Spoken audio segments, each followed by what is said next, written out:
আমার প্রিয় দেশবাসীর কাছে আমার একটা অনুরোধ, একটা ইশতেহার আমাকে মধ্যমগ্রামের কিছু ছেলে এসে দিল।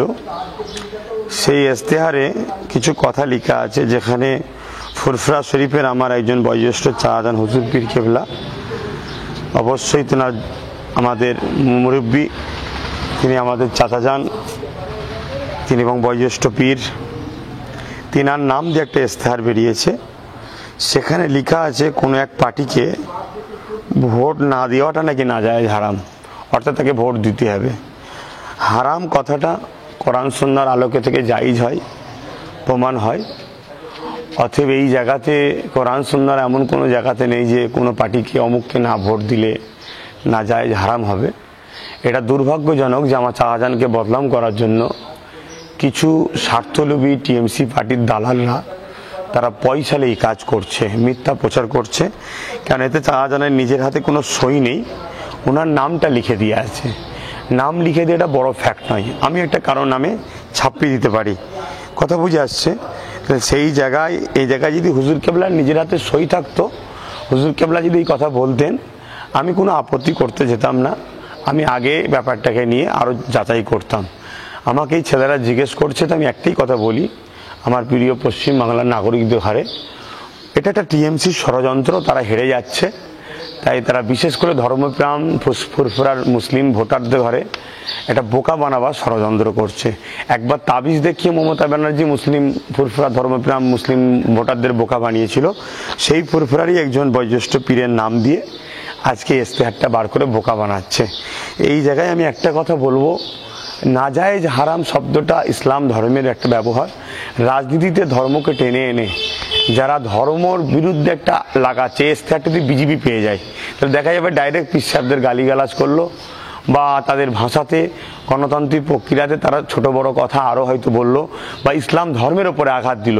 তো মমতা ব্যানার্জির দলের লোকেরা যখন আমার ধর্মকে পার্টির জন্য ব্যবহার করছে, এই টিএমসিকে হারিয়ে দেওয়াটা আমাদের প্রত্যেকের নৈতিক কর্তব্য মনে করি। না হয় আমার ধর্মের ক্ষতি করবে। যেমন চুচুড়া মাদ্রাসাকে বন্ধ করেছিল, চুচুড়ার মসজিদে তালা মেরেছিল, কলকাতায় এখনও 70 থেকে 80টার ওপরে মসজিদ এরকম তারা বন্ধ করে দিয়েছে। অকাপ সম্পত্তির জায়গার ওপরে জোর করে বিজেপির পার্টি অফিস বানিয়েছে। তারপরে আমার কাছে একটা প্রুফ আছে, যেটা পেপারে বেরিয়েছিল, যেখানে কবরস্থানের জায়গাকে দখল করে মমতা ব্যানার্জি টিএমসির লোকেরা কি বলে পার্টি অফিস বানিয়েছে। তা এরা অ্যাকচুয়ালি এই ইসলাম ধর্মটা সবসময় আমরা দেখবেন ধর্মকে রাজনীতির ব্যাপারে একটু দূরে রাখি। দেখেন কবরস্থানকে জায়গা দখল করে টিএমসিরা পার্টি অফিস বানিয়েছে, কবে দেখা এইভাবে এরা ধর্মটাকে এরা শেষ করে দিচ্ছে। এবং আমারই চাচাজান তহা সিদ্দিকী সাহেব একটা কথা বলেছেন, যেটা পেপারে বেরিয়েছিল, যে আরএসএস বিজেপির থেকেও ভয়ঙ্কর হলো টিএমসি, কথা বুঝে আসছে। কিন্তু এটা একটা পেপারে বেরিয়েছে, তো এইটা কিন্তু পেপার নয়, এটা একটা কাগজ।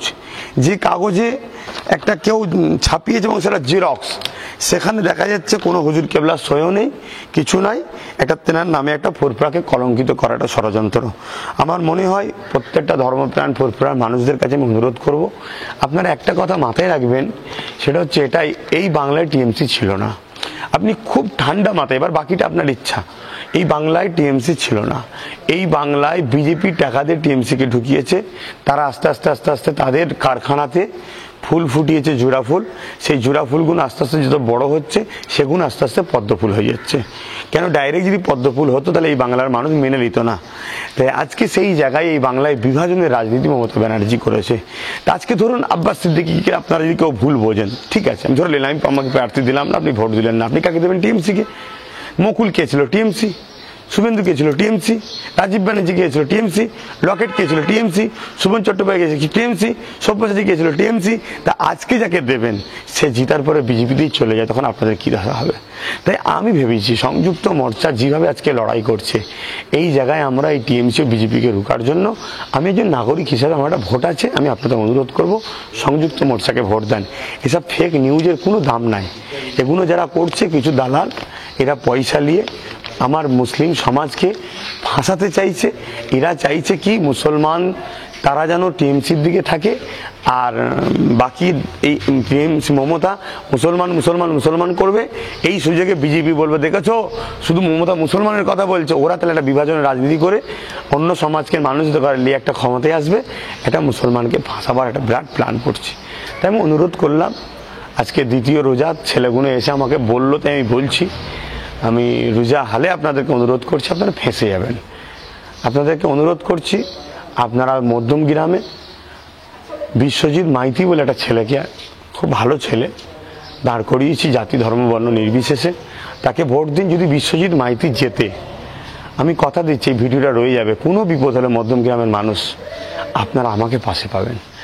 আর যারা ইশতেহার ছড়াচ্ছে তাদের কাছ থেকে নিয়ে জিনার নাম দিচ্ছে, সে হুজুরকে ডাইরেক্ট জিজ্ঞেস করুন তিনি করেছে কি। এক, আমার মনে হয় এসে জিজ্ঞেস করা ভালো, কেন ফোনে বলবে হ্যাঁ আমি বলছি, বলে দেখায় অন্যজন বলছে, আপনারা আম মানুষ বোকা হয়ে যাবেন। আর দ্বিতীয় নম্বর কথা, যারা এটা করছে, রতিন ঘোষ জিতলে তারা সাথ দেবে তো? দীর্ঘ 10 বছর রতিন ঘোষ জিতে সাথ দিচ্ছে তো? মিথ্যা মিথ্যা কেসে এলাকার মানুষগুলোকে জেলে ভরে গেঁজার কেস দিয়ে মুসলিম যুবক ছেলেগুলোকে, হিন্দু যুবক ছেলেগুলোকে কর্মসংস্থান নিয়ে আননি শেষ করে ফেলছে। অর্থাৎ আপনারা বুঝুন, রতিন ঘোষের জিতা সব অপেক্ষা আছে, জিতার পরে চলে যায় বিজেপিতে। আমার ডাউট হচ্ছে কেন যারাই ছিল তৃণমূলে তারাই এখন পদ্মফুলে। অনুরোধ করলাম, বাকিটা আপনাদের ইচ্ছা, যেটা ভালো লাগে সেটা করুন, কিন্তু আমি একটা নাগরিক বাঁচাতে চেয়েছি বললাম। ভালো থাকেন। সবাই বলছে খেলা হবে, গোলরক্ষক এখন হুইল চেয়ারে, কথা বুঝছেন না? সকলে হাত তুলেছেন, বলুন খেলা নয় চাকরি চাই, খেলা নয় শিক্ষা চাই, খেলা নয় অধিকার চাই, খেলা নয় সংবিধানের অধিকার চাই, খেলা নয় ভ্রাতৃত্ব চাই, খেলা নয় মর্যাদা চাই, খেলা নয় মা বোনেদের অধিকার চাই, খেলা নয় শিল্প চাই, খেলা নয় কর্ম চাই। আমরা খেলবো না মানুষের জীবন নিয়ে, আর কত খেলবি আর, ঠিক না বেঠি? অতএব আমি একজন নাগরিক হিসাবে দেশকে বাঁচাতে নেমেছি। অধিকার আছে না নাই? শুধু রাজনীতির লিডার হলেই করা যাবে, নাগরিক পারে না? নাগরিক হিসাবে বলে যা শেষ স্লোগান, আমরা ভারতীয়, আমরা ভারতীয়, ভিক্ষা নয় অধিকার চাই। 5 টাকায় পেট ভরুন খাবার খাওয়াচ্ছে। কেউ একজন বললো ওখানেও কাটমানি হবে, পরের দিনে দেখা যায় আন্ডা হাফ হয়ে গেছে, মানে ডিম ডিম ডিম হাফ হয়ে গেছে। তা আমরা ভারতীয়, ভিক্ষা নয় অধিকার চাই। শাহাবুদ্দিন ভাইকে আমি পছন্দ করেছি।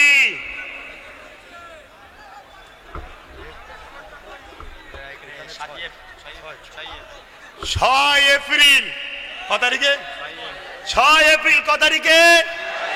6 এপ্রিল শাহাবুদ্দিন ভাইকে খাম চিহ্নে, চিঠি খাম পর্যন্ত খাম চিহ্নে ভোট দিয়ে শুধু জিতানো নয়, বিপুল ভরে জিতাতে হবে। রাজি আছেন? রাজি আছেন? প্রত্যেককে বলবো ঘরে গিয়ে নিজের মা বাপ ভাই বোন স্ত্রী আত্মীয় স্বজন সবাইকে বলুন খাম চিহ্নে ভাইজানকে জিতান। আমি দায়িত্ব নিয়ে বলে যাচ্ছি, একটা কোনো সমস্যা হলে এমএলএ যদি বিধায়ক